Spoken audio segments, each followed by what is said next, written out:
The only way I can be beat is if you cheat. If you cheat. If you play fair and square, I'm gonna win.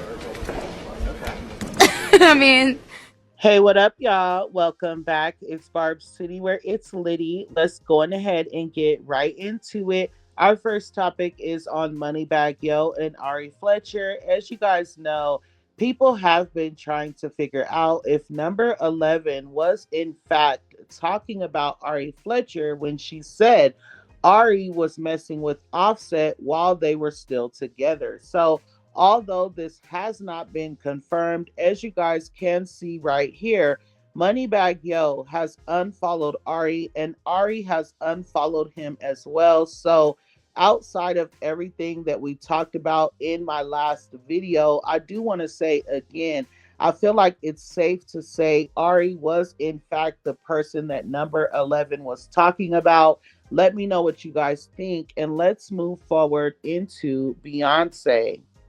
She is due to kick off her Cowboy Carter tour in just a couple of weeks, and it looks like she is still having trouble filling the stadium, as you guys can see here. It says the Independent UK reported that ticket prices for Beyonce's incredibly unsold Cowboy Carter tour have drastically dropped because it hasn't sold out. Thousands of tickets are still available for her opening show in Inglewood with prices as low as $35. The show is in just 10 days. So, if you guys want to read this full article, you guys can find it in the comments of this post. So, the page is Pop Stuff. Go to this post, go to the comments, and the pinned comment is this link right here, and it was put out by Independent, as you guys can see. And it says fans paid hundreds of what they thought would be a sold out Beyonce tour. Now they're shocked she can't fill a stadium. Exclusive. The Independent crunched the numbers and found thousands of unsold tickets to the Superstars 2025 Cowboy Carter Tour, with over 3,200 unsold seats remaining for her opening night in Los Angeles alone. So I do not know what's going on. I wouldn't consider Beyonce a flop. People saying that her career is over is just crazy. But what I will say is times are hard. Beyonce does this every year around tax season, and I feel like her fans are simply tired with everything going on. People are trying to hold on to their funds. And with that, let's move forward into the Sympathy Queen. So Tory Lanez had a field day in court, you guys. As you guys know, Megan the Stallion and her attorney was granted permission to depose him under oath in order to help their case with Milagro Graham. So as you guys can see here, it says Megan the Stallion, who was recently granted a restraining order against Tory Lanez, has been granted permission to depose him under oath. This is part of the lawsuit against Milagro Grams, who she claims helped Lanez spread rumors about her as well as other things. And you guys, this is how it went. Megan the Stallion wants a judge to reprimand Tory Lanez for his conduct during a recent deposition, calling it disruptive, inflammatory, and inconsistent with the basic norms of a civil litigation. When Lanez was called to give his deposition, Megan's attorney says he acted like he didn't understand the meaning of basic words such as discuss and approve. They also claim he insulted Megan's attorney's appearance, calling the alleged hair dye the attorney used distracting and telling her to bring a hairbrush the next time they tried to depose him when she was leaving. And as you guys can see here in some of the transcripts, he was saying things like, a comb, bring a comb. And he also said, thank you so much. Just comb it. That's all I ask. A comb, honeycomb, and a brush, Barbie brush. So, you guys, he was truly trolling in the mother effing courtroom. And to be honest, I'm here for it. And The reason why is because Megan the Stallion had this man gagged the entire court process, right?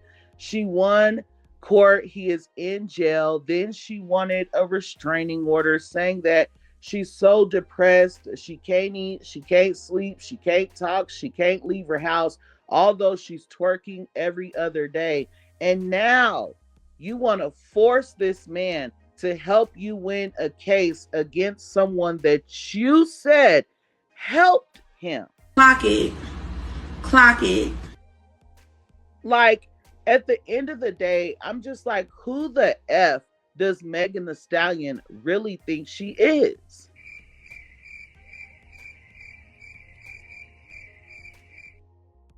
Did she really think he was going to sit there and help her? Anyway, let me know what you guys think about all that mess, and let's move forward into Bot CB.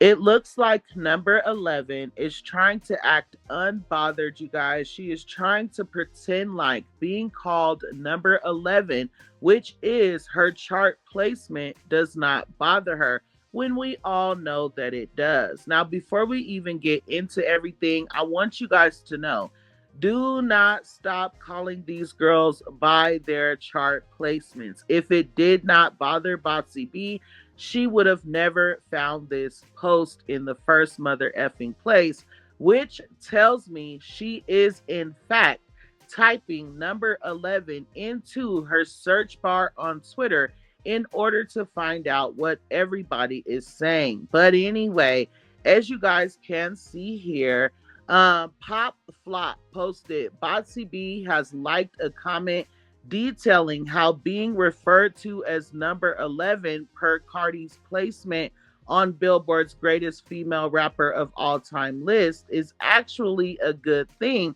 since 11 is a lucky number. What do you guys think? And as you guys can see in this screenshot, it says, calling Cardi B number 11 is such a compliment because number 11 is her lucky number. And as you guys can see there, Botsy B did like this comment. Now, let's be very clear, you guys. Not only did Botsy B search this up, showing that she is extremely bothered, but to sit here and say that you are okay with being called number 11 because it is your lucky number, when we all know that you have been hoping, praying, and wishing and stating that you are number one, is crazy.